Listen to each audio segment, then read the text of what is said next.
Samedi 22 janvier, Madame, Monsieur, bonsoir. Tout de suite, les titres de ce journal.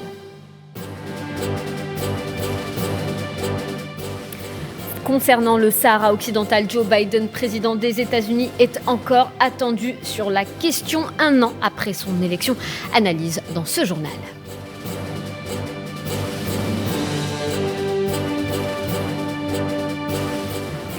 L'Union africaine approuve les sanctions de la CEDEAO, mais aussi celles de l'Union monétaire ouest-africaine contre le Mali. Les détails dans un instant.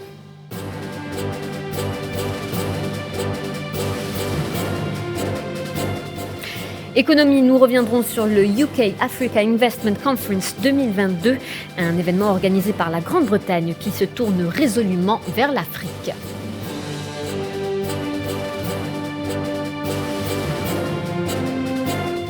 Sport, football, tirage au sort des éliminatoires de la Coupe du Monde 2022 cet après-midi au Cameroun. L'Algérie, justement, sera face au Cameroun.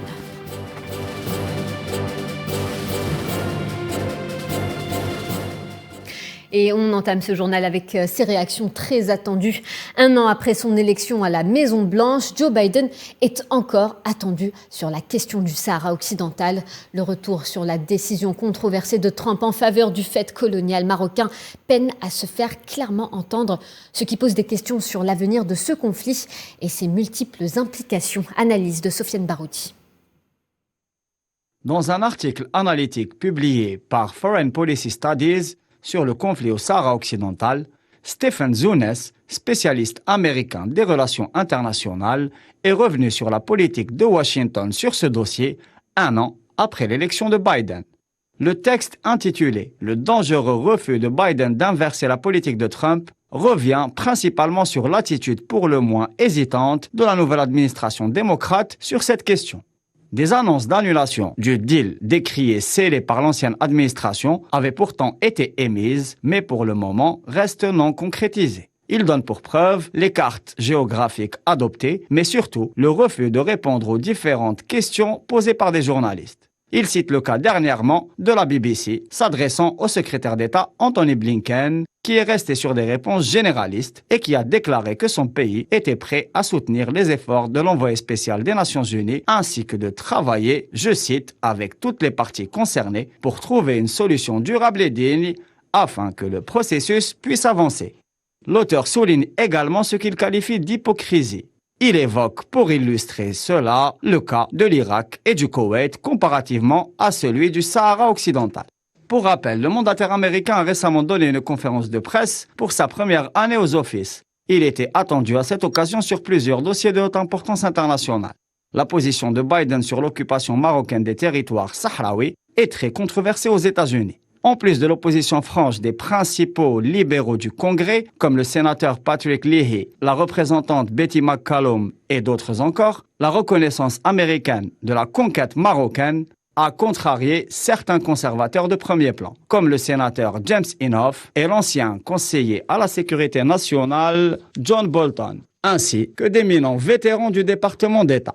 Dans ce sens, le professeur à l'université de San Francisco argue que le Sahara occidental est reconnu par les Nations Unies, la Cour mondiale, l'Union africaine et un large consensus de juristes internationaux comme un territoire non autonome, en tant que cas de décolonisation incomplète. Le Sahara occidental doit donc être autorisé à s'engager dans un acte d'autodétermination véritable.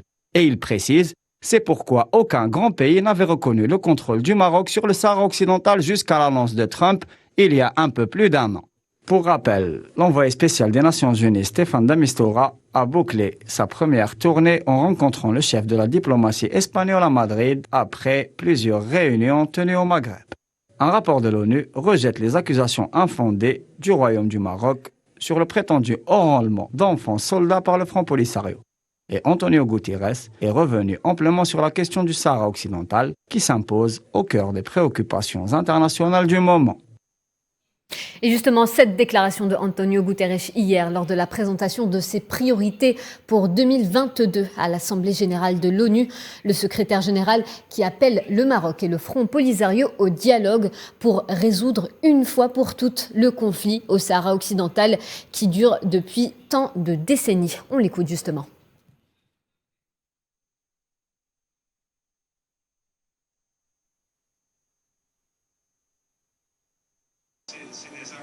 J'ai espoir que le processus politique reprendra et mon message au parti est que ce problème qui dure depuis tant de décennies dans cette région du monde confrontée aux graves problèmes de sécurité où l'on voit le terrorisme comme une menace qui se prolifère au Sahel et de plus en plus près des côtes. Il est dans l'intérêt de tous de régler le problème du Sahara occidental. On va s'intéresser à présent à la situation au Mali. Le Conseil de paix et de sécurité de l'Union africaine s'est félicité de la disponibilité et des efforts de l'Algérie. À sa tête, le président de la République, Abdelmadjid Tebboune, visant à accompagner le Mali et la CEDEAO sur la voie salutaire de la compréhension mutuelle. Leïla Gertal. En effet, le Conseil de sécurité et de paix de l'Union africaine réuni hier à Addis Abeba, la capitale éthiopienne, a salué le rôle de l'Algérie dans la gestion de la crise au Mali et s'est félicité des efforts que l'Algérie et à sa tête le président Abdelmadjid Tebboune a déployés pour accompagner le Mali et la CEDEAO dans la voie salutaire de la compréhension mutuelle en vue de sauvegarder les intérêts supérieurs du peuple malien et d'éviter à la région un engrenage de la tension et une exacerbation de la crise, dira le communiqué du Conseil de sécurité et de paix de l'Union africaine. L'Algérie, qui a toujours accompagné le Mali dans ses moments les plus difficiles, a aussi et de tout temps privilégié les voies du dialogue. C'est vraiment d'apprécier le rôle de l'Algérie, qui a toujours été dans la région un facteur de paix, un facteur de stabilité, de saluer le rôle particulier que l'Algérie a joué, que l'Algérie joue, et que l'Algérie continuera à jouer pour la stabilité du Mali. Fidèle à ses principes du respect du droit et de la légalité, l'Algérie a depuis le début de la crise appelé les autorités de la transition au Mali et la CEDEAO à s'engager dans un processus où les divergences en suspens soient traitées en vue de faciliter le retour à l'ordre constitutionnel dans un délai de 16 mois au lieu des 5 ans proposés par le gouvernement de transition. Le Conseil de sécurité et de paix a précisé qu'une mise en œuvre des dispositions sera examinée pour amorcer un dialogue entre le Mali et la CEDEAO à la lumière de la proposition algérienne. L'Algérie est en mesure de guider ce processus, conclut le communiqué. Et on reste au Mali, où de nouvelles manifestations ont été prévues ce samedi à travers le pays, des manifestations en soutien aux autorités de transition au Mali pour dénoncer les sanctions ouest-africaines. Nous reviendrons sur ces événements plus en détail dans nos prochaines éditions.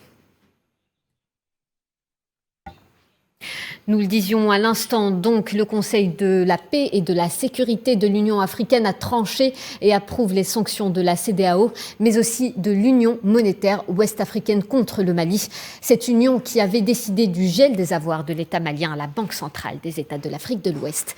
Les réactions à ces nouvelles déclarations avec Tinine Makassi. Le couperet est brusque pour les Maliens, même s'il n'est que la suite logique des sanctions prises par la CEDEAO, puisque l'Union africaine fait face à de nombreuses divisions. Vous le savez, l'Union africaine est la sœur jumelle de la CEDEAO. Les deux jumelles ont pour mère l'Union européenne. Le fait d'entériner les décisions de la CEDEAO par l'Union africaine ne nous surprend pas du tout. C'est la suite logique, c'est la continuité, c'est une idéologie impérialiste.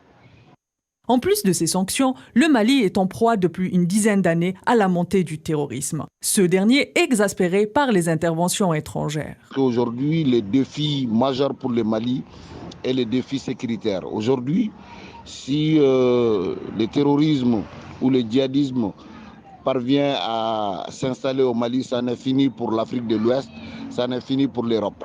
Ce qui dérange les autorités régionales et continentales, c'est la durée de la période de transition, pouvant aller jusqu'à 5 ans. Mais pour la société civile malienne, partie prenante des Assises nationales de la refondation, cet argument est trop faible pour justifier la radicalité des sanctions. Pour nous, la question de la transition de 5 ans est une volonté exprimée par le peuple malien fortement exprimée par le peuple malien de 5 ans, envisageable ou pas aujourd'hui. Dans ce bras de fer avide conduit par la CEDEAO, le Mali peut compter sur les soutiens régionaux et continentaux, notamment l'Union africaine des consommateurs qui craint une hausse des prix des denrées de première nécessité. On reste dans la région, direction le Burkina Faso, où des heurts ont éclaté dans les rues de Ouagadougou entre les forces de l'ordre et des manifestants. Ils protestaient contre l'insécurité au pays en proie à la violence terroriste.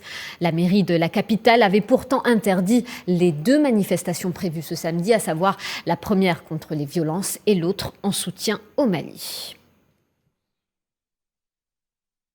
Direction l'Algérie avec cette information de dernière minute. Après une rencontre du ministre des Affaires étrangères Ramtan Lamamra avec les représentants diplomatiques des pays arabes accrédités en Algérie dans le sillage des consultations, le ministre a saisi l'occasion pour appeler les ambassadeurs à renforcer le travail en commun. Le ministre des Affaires étrangères a rappelé l'engagement du président de la République Abdelmadjid Tebboune à poursuivre les consultations et la coordination avec les frères arabes et en collaboration avec le secrétariat de la Ligue arabe, en l'occurrence pour arriver justement à une formule consensuelle sur les dossiers phares. On parle de la date propice pour la tenue du sommet arabe d'Alger et contrairement aux allégations circulant concernant le report de ce sommet survenu avant même que la date de sa tenue ne soit fixée et qu'aucune décision n'ait été prise dans ce sens, le président de la République compte proposer un rendez-vous qui alliera entre la symbolique nationale et historique et la dimension panarabiste et qui consacre les valeurs de lutte commune de la solidarité arabe. La rencontre a connu un dialogue riche et des échanges positifs et fructueux dans lesquels les diplomates ont salué le rôle et les efforts continus de l'Algérie pour créer un climat propice et rassembleur. En Tunisie, le naufrage d'une embarcation transportant des migrants tunisiens a fait 5 morts et plusieurs disparus. Ils tentaient de traverser la Méditerranée. 2 mineurs font partie des 5 corps repêchés hier par les gardes-côtes au large des îles Kerkena du côté de Sfax. Autre naufrage en République démocratique du Congo cette fois. Pas moins de 180 personnes sont portées disparues dans le naufrage de la pirogue qui les transportait sur le fleuve Congo. D'autres passagers ont été secourus. Le bateau en question, en très mauvais état, était surchargé et transportait environ 600 passagers. Au Libéria, des dizaines de journalistes se sont rassemblés hier devant un tribunal près de la capitale pour soutenir une collègue qui aurait été agressée sur ordre d'un homme politique. Les journalistes au Libéria se plaignent régulièrement de harcèlement et d'intimidation. En 2020, des manifestations ont eu lieu dans la capitale après la mort d'un journaliste sportif. Au Libéria, toujours après le mouvement de foule mercredi où au moins 29 personnes ont trouvé la mort, le président libérien George Weah a réclamé une enquête exhaustive pour faire la lumière sur cette affaire. Le drame s'est déroulé à Monrovia. Des centaines de fidèles participant à un office religieux en plein air ont été attaqués. On écoute à ce propos le président libérien George Weah. C'est une tragédie, un jour bien triste pour notre pays. Je tiens à exprimer ma sympathie à toutes les familles qui ont perdu un être cher. À l'avenir, nous allons nous assurer que ceux qui sont en charge vérifient que lorsqu'un espace est prévu pour 10 personnes, qu'il n'accueille pas plus de 10 personnes. Au Moyen-Orient, suite à l'information pointant du doigt la coalition menée par l'Arabie saoudite qui aurait ciblé une prison à Saada, Riyad dénonce une désinformation. L'Arabie saoudite a démenti donc ce samedi les informations la mettant en cause en les qualifiant de sans fondement. Cette attaque à l'aide de frappes aériennes dans le nord du Yémen avait fait au moins 70 morts. Et les États-Unis qui appellent à une désescalade selon un communiqué du département d'État. Les États-Unis qui se disent très préoccupés par l'escalade au Yémen. Le chef de la diplomatie américaine, Anthony Blinken, cité par ce texte, appelle ainsi toutes les parties au conflit à la désescalade à respecter le droit humanitaire et à s'engager pleinement dans un processus de paix inclusif sous l'égide de l'ONU. Et dans le dossier santé en Algérie, 2211 nouveaux cas confirmés de Covid-19, 988 guérisons et 13 décès ont été enregistrés ces dernières 24 heures, d'après le dernier communiqué du ministère de la Santé. Et au Royaume-Uni, ras-le-bol des soignants, ils étaient nombreux à décider de jeter l'éponge.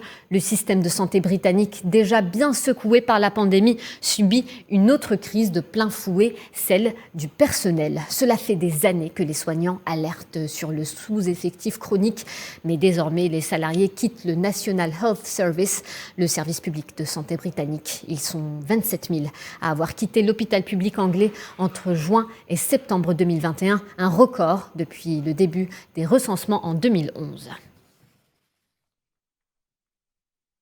Et au moment où l'on observe un assouplissement des restrictions liées à la crise sanitaire en Europe, un sous-variant d'Omicron fait son apparition, BA2. C'est son nom. Il pourrait être plus contagieux qu'Omicron et semble gagner du terrain, notamment au Danemark et au Royaume-Uni. Les détails avec Neyla Hamouda. Il s'appelle BA2, apparu dans plusieurs pays du monde, y compris en Europe. Une vingtaine de cas liés à ce nouveau sous-variant auraient déjà été recensés en France. Déjà devenu majoritaire au Danemark et au Royaume-Uni, le sous-variant BA2 a aussi été détecté dans une partie bien précise du Proche-Orient, à Singapour, en Chine et même en Inde. Aussi surnommé Omicron furtif en raison de sa forme plus difficile à détecter. BA2 attire l'attention des scientifiques en raison de sa propagation. Il présenterait déjà une mutation qui le rendrait encore plus contagieux que son aîné. Sa récente émergence offre pour l'instant que peu de données. Nous ne connaissons ni son origine, ni sa virulence, ni sa capacité d'échappement à l'immunité, y compris celle conférée par Omicron. BA2 a été repéré par plusieurs équipes dans le monde. Il faudra rapidement savoir s'il échappe à l'immunité conférée par le vaccin et les infections antérieures, et en connaître plus sur sa virulence. Indétectable au PCR, la souche BA2 échappe à la stratégie SGTF, qui permet de détecter le variant dans le test PCR. Cette impossibilité de le repérer serait due à la différence qu'il porte face à la variété standard d'Omicron. Selon Étienne Simon-Laurière, chercheur à l'Institut Pasteur, la virulence de ce nouveau variant pourrait être similaire à celle d'Omicron. Un avantage puisque BA1 représente un risque réduit de 50 à 80% par rapport à Delta de déclencher une forme grave de la maladie. BA2 ne devrait donc pas rebattre les cartes. Si l'OMS n'a pas encore classifié le niveau de dangerosité, les scientifiques restent sur le qui-vive. Une nouvelle souche à surveiller donc et surtout à ne pas sous-estimer, au risque de se retrouver face à une autre vague de contamination qui sera difficile à endiguer. Nouvelle conséquence de la pandémie en Amérique latine, les défilés du carnaval de Rio de Janeiro et de Sao Paulo, prévus fin février, ont été reportés à avril. La nouvelle date prévue est donc celle du 21 avril qui marque le début d'un long week-end férié. Retour en Europe pour parler politique. En Allemagne, Friedrich Merz, élu à la tête du parti conservateur allemand, le CDU, l'ex-rival d'Angela Merkel, a été désigné par les délégués du parti en décrochant 95% des suffrages. Une élection presque indubitable puisque Friedrich Merz était le seul candidat en lice. Ce cadre de l'Union chrétienne démocrate et ancien avocat d'affaires avait déjà tenté de prendre les rênes du parti en échouant face à Angela Merkel. Concernant le dossier ukrainien, les Russes et Américains se sont donné rendez-vous la semaine prochaine suite aux pourparlers qui ont eu lieu hier à Genève. Le ton des dernières négociations semble être plus détendu après plusieurs semaines d'escalade verbale.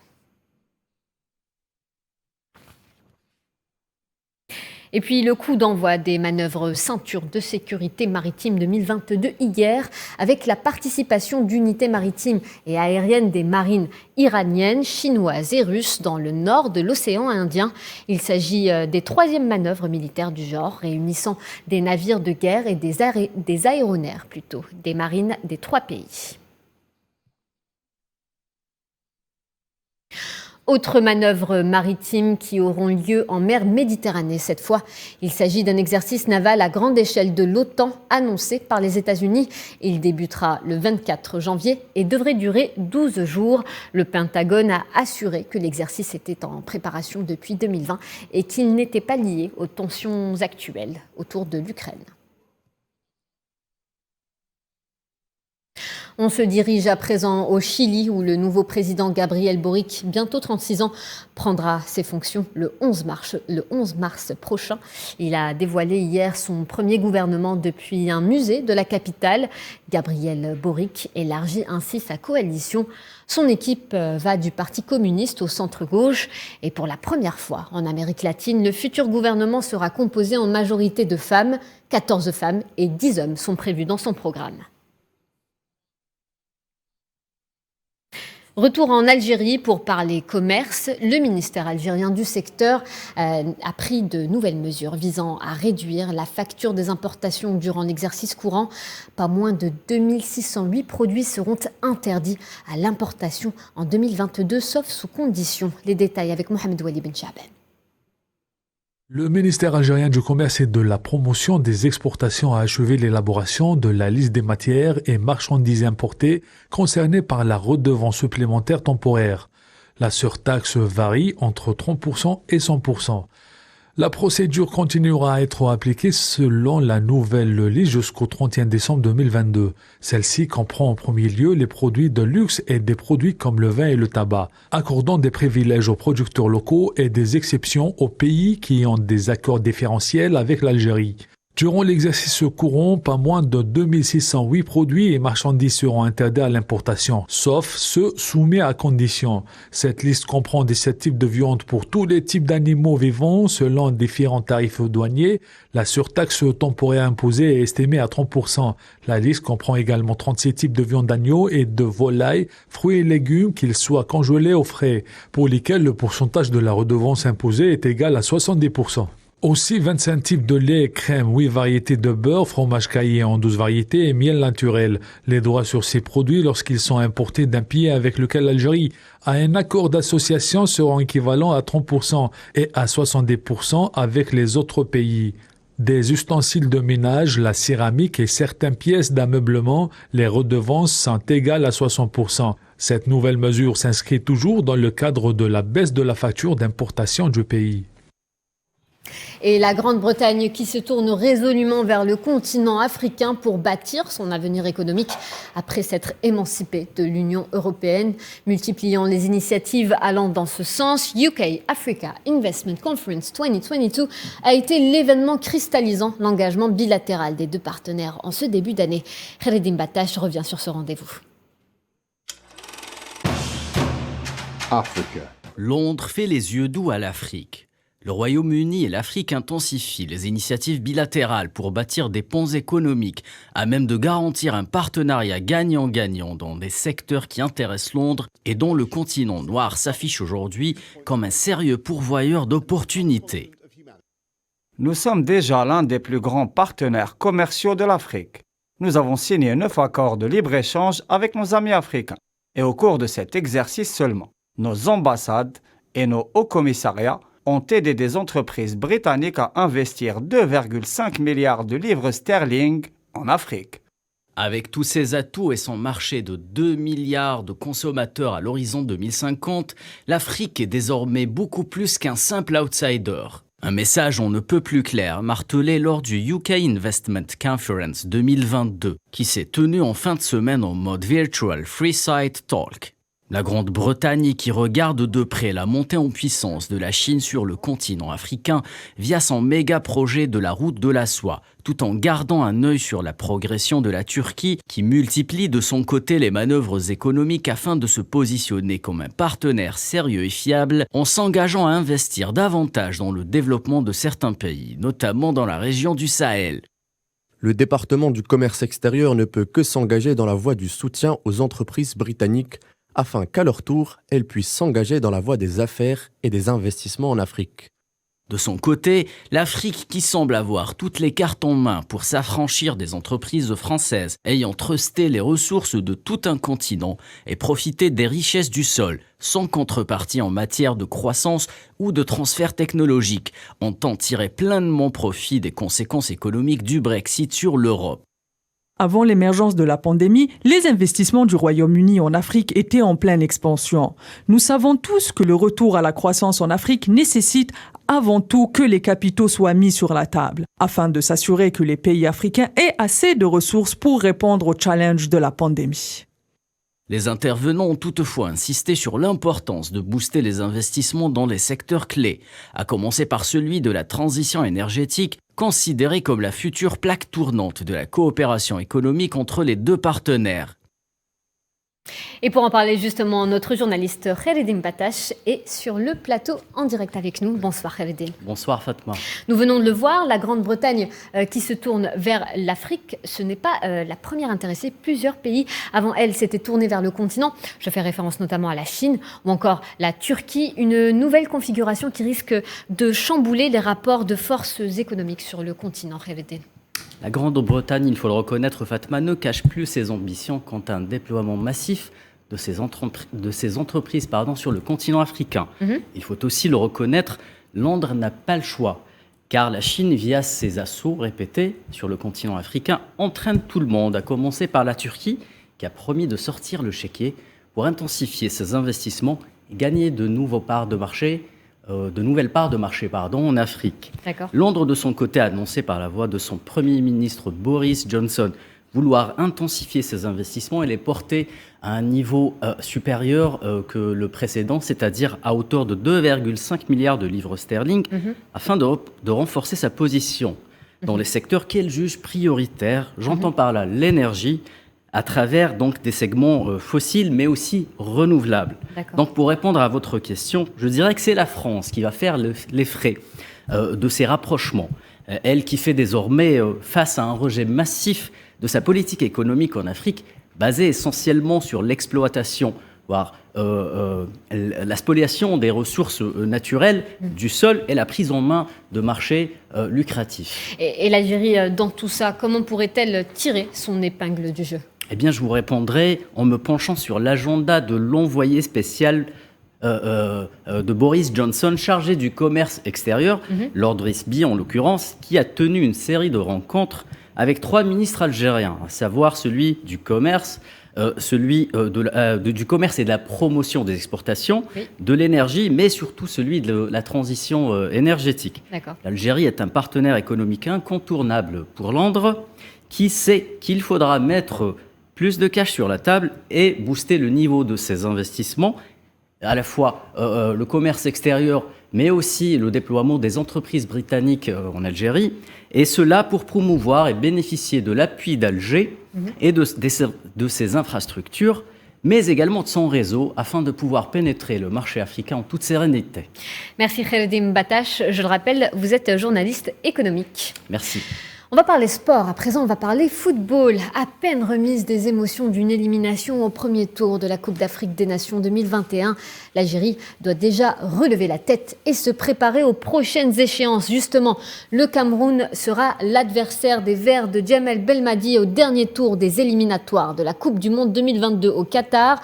Le tirage au sort qui s'est déroulé cet après-midi à Douala a donc mis les Verts face à un adversaire de taille qui prétend en ce moment même à succéder à l'Algérie au trône de l'Afrique. En perspective des oppositions alléchantes pour ce programme du 3e tour, le Sénégal face à l'Égypte, le Maroc face à la République démocratique du Congo, la Tunisie face au Mali et enfin le Nigeria face au Ghana. Pour rappel, les rencontres se dérouleront en match aller-retour. Les dates s'affichent d'ailleurs sur vos écrans. Et pour en parler justement de ce tirage au sort des matchs barrages de la Coupe du Monde Qatar 2022, Faisal Salah est en direct avec nous depuis Douala au Cameroun. Bonsoir Faisal. Alors, quelles sont vos impressions à l'issue de ce tirage au sort des matchs barrages de la Coupe du Monde qui se déroulera, pour rappel, au Qatar ? Bonsoir Fatma, bonsoir tous les téléspectateurs de Al24 News. La cérémonie du tirage au sort des matchs barrages en Afrique a eu lieu aujourd'hui à Crystal Palace, à Douala, ici à partir de 16h30 au Cameroun. 5 affiches, 5 grandes affiches. L'Algérie de Riyad Mahrez affrontera le Cameroun de Aboubakar Vincent. Une affiche qui promet beaucoup pour les Algériens, aussi comme pour les Camerounais. Une deuxième affiche, le Sénégal de Sadio Mané face à l'Égypte de Mohamed Salah. C'est une affiche aussi grande affiche pour les Africains. Le Ghana face au Nigeria, le Congo face au Maroc. Et en finale, la Tunisie affrontera encore le Mali, mais cette fois-ci pour un match barrage pour se qualifier à la Coupe du Monde 2022 au Qatar. Les Verts, ils ont toutes leurs chances, on va dire, pour se qualifier. J'espère qu'on reviendra ici à Douala pour prendre le ticket et le billet de la Coupe du Monde 2022 au Qatar. Salah Faisal, Merci Al24 Faisal News, Salah. en direct de Douala, Cameroun. Merci Faisal Salah, je le rappelle, et vous venez de le dire, vous étiez en direct avec nous depuis Douala. Et juste avant de se quitter, ces images de la sélection algérienne de football qui est arrivée hier soir à l'aéroport Houari Boumedienne d'Alger après avoir pris part à la 33e édition de la Coupe d'Afrique des Nations Cannes 2021 au Cameroun.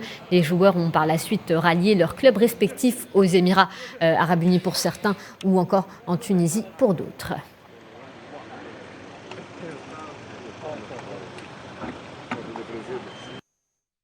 Voilà, c'est la fin de ce journal. Merci de votre attention. Tout de suite, un point météo avec Amel Amezienne Zitouni. Demain, retrouvez Amin Toutah pour le 13h.